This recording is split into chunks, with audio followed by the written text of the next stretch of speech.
Hey everyone, Stray Bard Art here.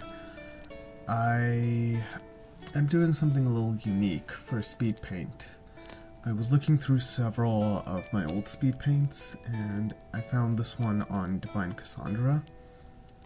Originally I was going to post this on Dragon Age Day, but instead I ended up posting my Hawk. As I was taking the time to listen to this video, I realized that it's from 5 years ago, back when I was just finishing up my first comic and considering going back to school. I'll let you go ahead and listen to it yourself, and then I'll return with further commentary.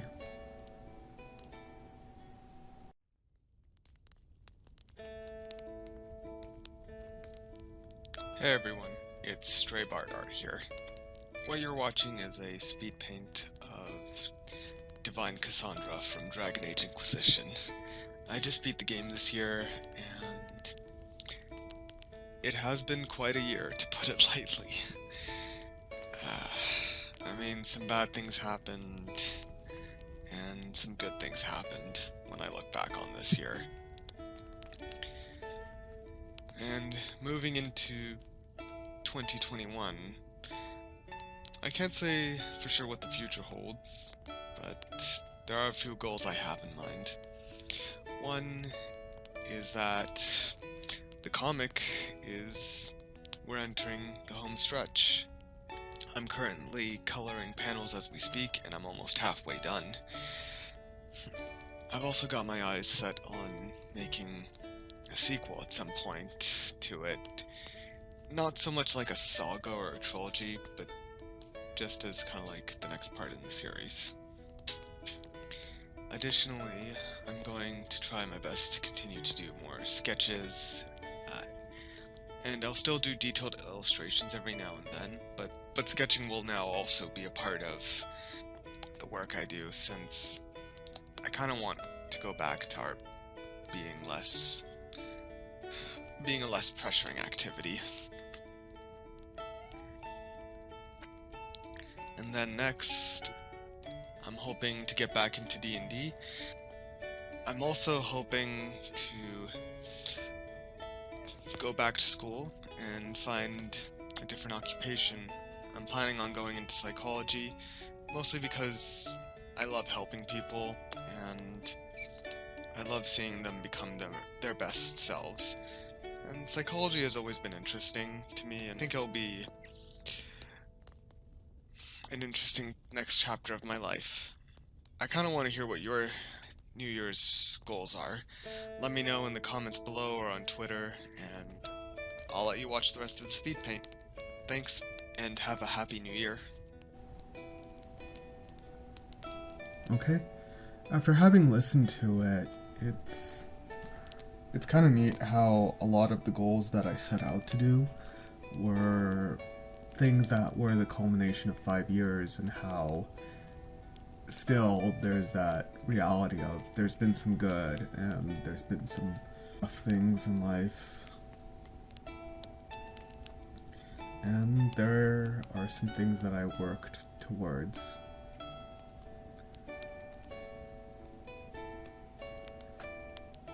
Being a vlogger is still something I'm in my infancy, and it's something that I question, why do I want to do? I think it's because deep down, these vlogs are more than just me speaking out into the void. I think there are time capsules in a way. And the fact that speed paints are also included helps preserve the process, which to me is the favorite part of creating anything. When I was younger, I would always wish the outcome would come quicker, but now I find myself wishing outcomes would come later, just to spend more time in the process, just making something, and just being on that journey. And in these 5 years, I've been on multiple journeys. I'm finally on the verge of graduating. uh, graduating with a master's degree in counseling. I may one day pursue a doctorate in psychology, depending on how I'm feeling. I knew pursuing a doctorate now would just be too draining mentally and physically, so I decided to just hold off on it for now. As for working on the comic, it feels kind of funny just saying, like, I think I will work on a sequel, and that ended up happening. But it also reminds me how uncertain things were at the time, where I would always be like, I don't want to say yes, I am going to make a sequel, because what if I don't? And a lot of my life was dictated by these what ifs. Like, what if this person doesn't like me? Or what if I say the wrong thing and I mess up my entire time in graduate school? What if I never get out of struggling to be good enough for others? And what ifs, I think, do have a place in our life, but what I've come to learn is that balance is key, and you can't let your life live in fear of what things will or won't happen, or the negative impacts they'll have. I mean, for instance, I didn't know if my comic would be something that I end up, like, hating or disliking, especially since it's nothing really fancy, and I've had friends quit their projects just because they weren't able to make a livelihood off of it, and it was just something that gradually started to make them feel more bitter about creating art. I'm thankful that didn't happen to me or a lot of my friends, but it is something that did happen, and I remember having a lot of what ifs in grad school, especially when I was struggling and I had to retake a class, and overall I was just really afraid and terrified of what would happen to me if I kept struggling. I was legit worried I would be kicked out of the program, and I had to kind of sit down and reflect, well, even as you're struggling, do you still want to become a counselor and put in the effort to help people? And that was a long moment, actually several long moments of reflection I had to have with myself, especially since it was sometimes 2 steps forward, 1 step back at the time, and I said yes, and fortunately I'm in a place now where I'm an intern, so even though I'm not paid, but I am seeing clients, and some of them have graduated, some of them have told me, or their parents have told me, that I am helping make a difference in their lives. Even when I've had times when I'm not sure if I've made a difference, by the act of, like, showing up every day for them, I think it is also just a way to inspire. And sometimes I kind of, like, think about these speed paints and these art. Like, sometimes I'll think, like, well, what's the point of doing it? I mean, I think the most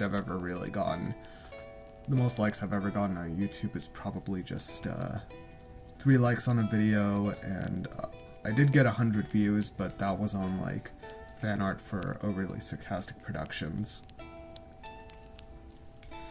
And I think it's because it's something that I enjoy doing, and it's my way of sharing parts of myself and preserving parts of myself at the same time. Sharing in the sense that I'm opening up to the world, and sometimes when you open up to the world, people will accept you, sometimes people won't accept you, sometimes people won't care and go about their day, and I think it doesn't just matter what people think, it also matters what you think of yourself after that. And I think I'd like to give myself a bit of a pat on the back for just willing to be this vulnerable, or at least allowing this side of my life to be vulnerable. And it may not be as like big of a reveal that I'm being vulnerable compared to others, but it's still a big deal for me. And likewise, if you're kind of in a similar place, I mean, where you're struggling to be vulnerable and you're not sure how people are going to react, and you're not sure, is this something I should be thinking of a lot? I think vulnerability is, if you're vulnerable about something, there's probably also a chance, like, you want to share your authentic self out there. And I think in a world where